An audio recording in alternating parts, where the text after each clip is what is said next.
SK이노베이션 2025년 1분기 실적 나왔는데 와, SK E&S 합병하니까 매출이 확 뛰었네요. 21조 1,466억 원. 대단하네요. 네, 매출 외형은 커졌죠. 그건 맞습니다. 특히 배터리 쪽 성장세가 진짜 좋고 E&S도 이제 이익에 기여하기 시작했고요. 겉보기에는 상당히 좋아 보여요. 근데 속을 좀 봐야 합니다. 영업이익은 446억 원 적자예요. 마이너스 446억. 적자군요? 네, 핵심인 에너지 화학 쪽이 아시다시피 유가 내려가고 정제 마진 안 좋아서 부진했던 게 크죠. 그렇죠. 그 영향이 있었군요. 근데 더 걱정되는 건 부채 비율이에요. 연말보다 28%포인트가 올라서 207%. 207이요? 와, 그건 정말 높은데요? 그렇죠. 이게 그냥 숫자가 아니라 나중에 배터리 같은 데 투자하거나 할 때 좀 발목 잡힐 수 있는 그런 수준이거든요. 순차익금도 33조 원이나 되고요. 33조 원. 부담이 크겠네요. 그럼 제일 큰 부분, 에너지 사업, 그러니까 정유 쪽부터 볼까요? 1분기 영업이익 363억 원이면 전분기보다 3천억 원이나 줄어든 거네요. 맞습니다. 유가 하락이 아주 결정적이었어요.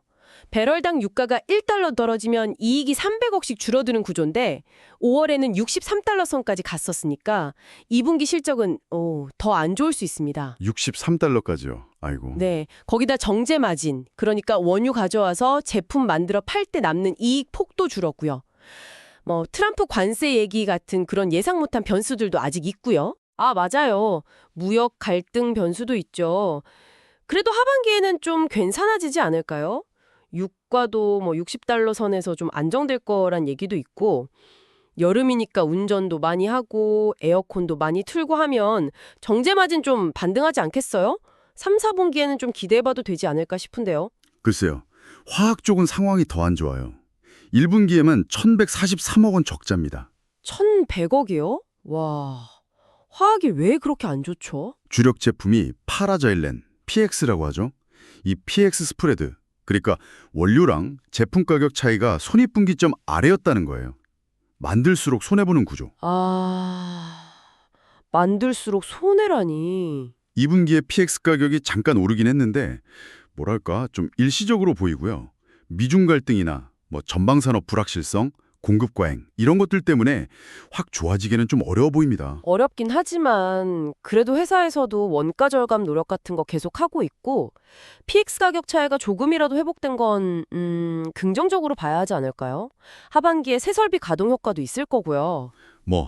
노력은 하겠죠. 이렇게 전통 사업이 좀 주춤한데 그래도 꾸준한 사업도 있잖아요. 윤활유는 어떤가요? 윤활유는 1분기에 1,200억 원 영업이익 냈으니까 잘하긴 했죠. 근데 작년 같은 기간보다는 200억 원 줄었어요. 아, 작년보다는 줄었군요. 네. 고품질 제품 수요는 계속 있겠지만 세계 경기가 안 좋거나 경쟁 심해지는 건 부담이죠. 그래도 연간 5천억에서 6천억 정도는 꾸준히 내줄 걸로 보이고 액침 냉각 같은 신기술 쪽으로도 가고 있잖아요.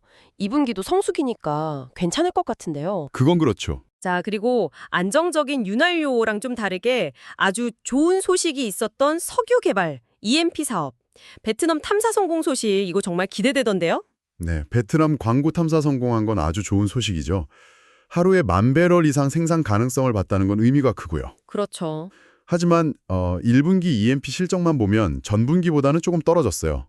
그리고 2분기는 유가가 한 11달러 정도 떨어졌으니까 이익이 더 줄 수도 있습니다. 탐사 성공이 바로 돈으로 이어지려면 시간이 좀 걸릴 거고요. 그래도 최근 10년 안에 가장 큰 발견 중 하나라면서요. 장기적으로는 확실히 도움이 되겠네요. 중국 쪽 생산량도 계속 늘리고 있고요. 자, 이제 진짜 관심 집중. 배터리 사업 SK온 얘기를 해보죠. 여기 성장세가 정말 무섭던데요. 성장? 네, 성장은 맞습니다. 근데 여전히 1분기에 3천억 원 적자 상태예요. 3천억. 아직 적자군요. 네.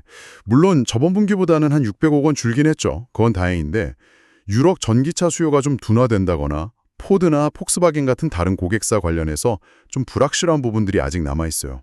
유럽 수요? 특히 미국 생산 비용이 워낙 높아서 미국의 첨단 제조 생산세액 공제, AMPC라고 하죠.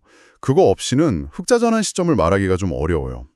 근데 이 AMPC도 2031년이면 끝날 수 있다는 위험이 있고요. 일몰 조항이 있군요. 그렇죠. 거기다 이 많은 투자를 높은 차입금으로 하고 있다는 것도 부담이고요. 33조 원. 계속 따라다니는 숫자죠. 하지만 북미 현대차 수요는 정말 폭발적이라고 들었어요. 조지아 공장 100% 돌려도 물량을 다 못 준다면서요. 이건 대단한 거 아닌가요?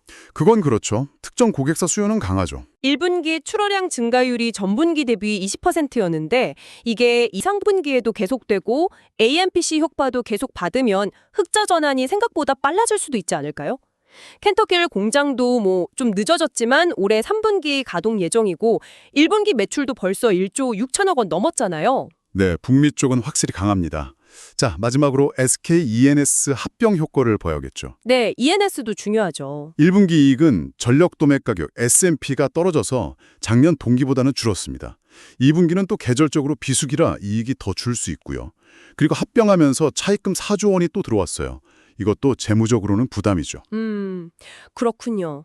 그래도 전분기보다는 영업이익이 1931억 원으로 늘었고 LNG 도입 경쟁력은 우리나라 최고 수준이라고 하잖아요. 네, LNG 경쟁력은 인정합니다. 특히 올해 4분기부터 생산된다는 호주 바로사 가스전. 이거 원가 경쟁력이 엄청 높아서 앞으로 이익 개선에 크게 도움될 거라는 기대가 크던데요. 2020년에는 거기서만 140만 톤이 들어온다고 하니 와, 정말 든든할 것 같아요. 네, 바로사가스는 기대 요인이 맞습니다. 장기적으로는요. 자, 그럼 좀 정리를 해보면 SK 이노베이션은 배터리 사업의 성장 가능성, 그리고 ENS나 석유 개발의 미래 가치라는 기대감이 분명히 있어요. 그런데 그 이면에는 아주 높은 부채, 그리고 전통 주력 사업의 부진이라는 좀 무거운 현실이 있는 거죠. 네, 딱 양면이 있네요. 그렇죠. 금리나 유가, 미중 관계 같은 외부 변수도 언제든 상황을 바꿀 수 있고요.